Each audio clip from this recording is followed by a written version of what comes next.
Welcome to Cox's Bazar. কক্সবাজারের hidden কিছু place আপনাদের মাঝে আমি উপস্থাপন করব, কোনো রকম এডিটিং ছাড়াই এবং কোনো মিউজিক ছাড়াই র ভিডিও আপনাদের মাঝে দেখানোর চেষ্টা করব।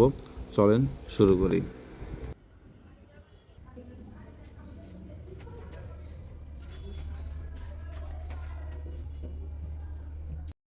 নাজিরাটিক ভিউ পয়েন্ট যাওয়ার জন্য আমরা কলাতলি থেকে একটি অটো ভাড়া করলাম।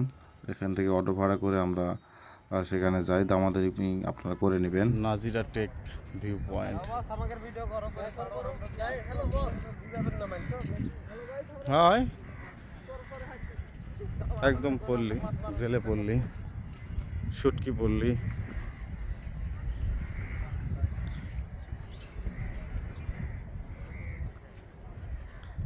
এই যে এখান থেকে টারবাইন দেখা যাচ্ছে, ওই যে টারবাইন জুম করলে দেখা যাচ্ছে টারবাইন। এই পয়েন্টে প্রচুর পরিমাণে কুকুর রয়েছে, আপনারা ব্যাকগ্রাউন্ড সাউন্ড শুনে বুঝতে পারতেছেন। এখানে প্রচুর পরিমাণে কুকুর রয়েছে। কিছুক্ষণ আগে দেখলাম 10-12টা কুকুর একসঙ্গে মারামারি লাগছে। তো যাই হোক, এখানে ভিউটা খুব অসাধারণ এবং দিনটাও খুব ছিল চমৎকার, ওয়েদারটাও পারফেক্ট আপনারা দেখতে পাচ্ছেন। আপনারা চাইলে কক্সবাজার রেলওয়ে স্টেশনটা ঘুরে যেতে পারেন, খুব চমৎকার। আপনারা খুব উপভোগ করবেন এখানকার পরিবেশ এবং রাস্তাঘাট খুব পরিষ্কার পরিচ্ছন্ন। চাইলে আপনারা এখানে ঘুরে যেতে পারেন।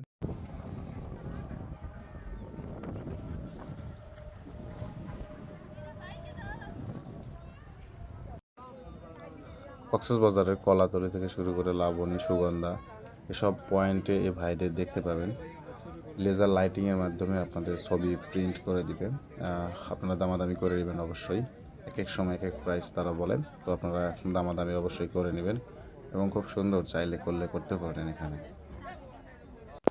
তারপরের দিন আমরা টেকনাফ 0 পয়েন্ট এবং শাহপরী দ্বীপ দেখার উদ্দেশ্যে বের হই। চলন একসঙ্গে দেখি, উপভোগ করি এবং র ফিলটা নেওয়ার চেষ্টা করি। আমার সামনে যেটি দেখতে পাচ্ছেন যে পাহাড়টি, এটা হচ্ছে পাটুয়া টেকের পাহাড়। এখান থেকে সমগ্র খুব কাছে, মানে রাস্তার পাশেই খুব কাছ থেকে সাগরের গর্জন অনুভব পাওয়া যায়। আপনারা চাইলে এখানে নেমে দেখতে পারেন, জায়গাটা খুব অসাধারণ। কক্সবাজারের মেরিন ড্রাইভ রোড মানে অসাধারণ। কক্সবাজার আসছে যদি মেরিন ড্রাইভ রোডে না আসা হয়, কক্সবাজার ট্যুরটা কমপ্লিট হয় না। আর এই জায়গাগুলোর মধ্যে রয়েছে হিডেন প্লেস, আপনাদের আমরা খুব সহজভাবে দেখানোর চেষ্টা করব। এবং দেখতে পাচ্ছেন আমার সঙ্গে যে পাহাড়টি খুব, মানে খুব ভালো লাগে, হলিউড পাহাড়ের মতো দেখতে। পাশে রয়েছে জঙ্গল এবং পাহাড়টা খুব কাছ থেকে যদি দেখেন ঠিক এরকম মানে দেখাবে। চোখে যদি দেখেন, নিজের চোখে যদি ফিল করেন, এর থেকে আরও বেশি অনেক ভালো লাগবে।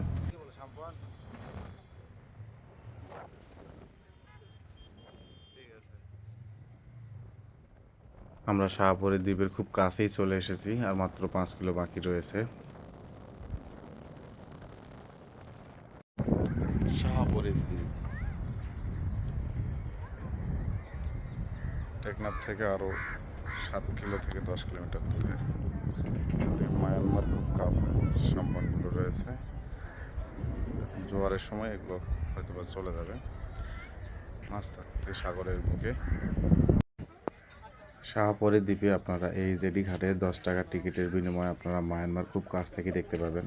অবশ্যই শাহপরী দ্বীপে আসলে এখান থেকে টিকিট কেটে এই জেডির মাধ্যমে আপনারা প্রায় সমুদ্রের মাঝখানে চলে যাবেন। আমি প্রায় মাঝখানে চলে এসেছি। এখান থেকে খুব মায়ানমার খুব কাছে আপনারা দেখতে পাচ্ছেন। পাহাড়ের যেগুলো দেখা যাচ্ছে ওটাই মায়ানমার, খালি চোখে আরও বেশি উপভোগ করা যাচ্ছিল।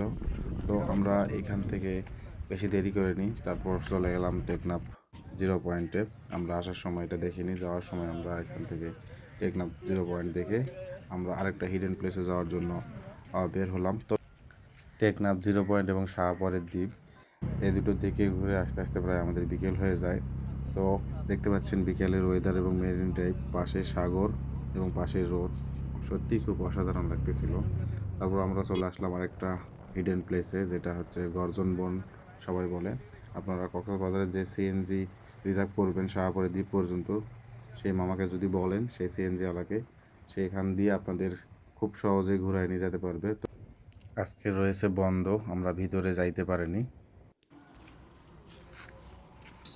বন্ধ 23 টাকা টিকিট ভিতরে।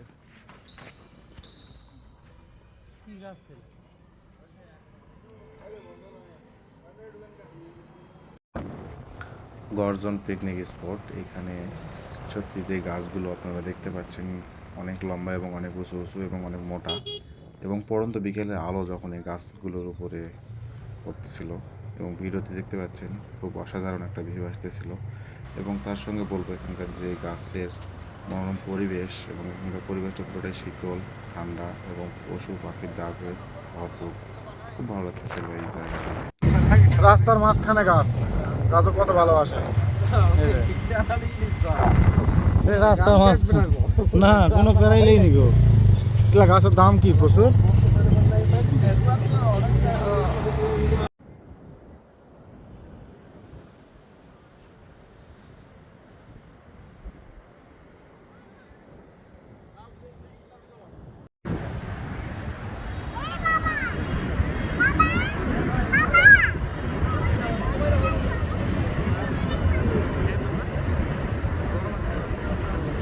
পাপ্পু এখন প্যারাসেলিং করবে, 2000 টাকা টিকিট।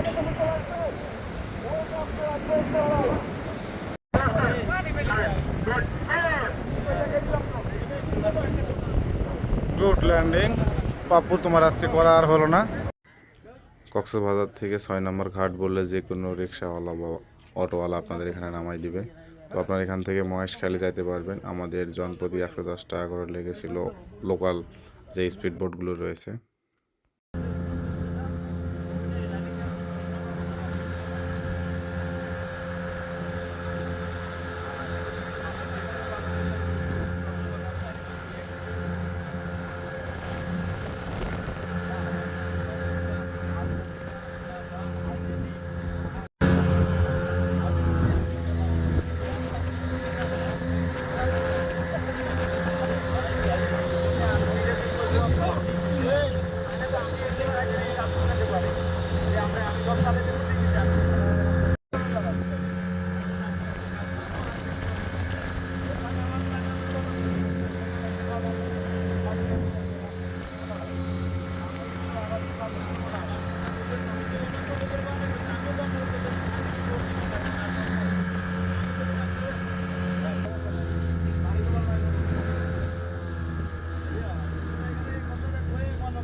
আমরা মহেশখালী জেটি ঘাটে খুব তাড়াতাড়ি প্রায় 20-25 মিনিটের মতো স্পিড বোটে ছিলাম। তো ওই সময়টুকুই ছিল খুব অসাধারণ, এবং নামার পরে প্রচুর রোদ এবং ক্লান্ত হয়ে যায়। আর হঠাৎ করে রাতে বাসায় যাওয়ার প্ল্যান হয়, এ কারণে আর দেখা হলো না। আমরা এখান থেকেই ব্যাক করি বাড়ির উদ্দেশ্যে।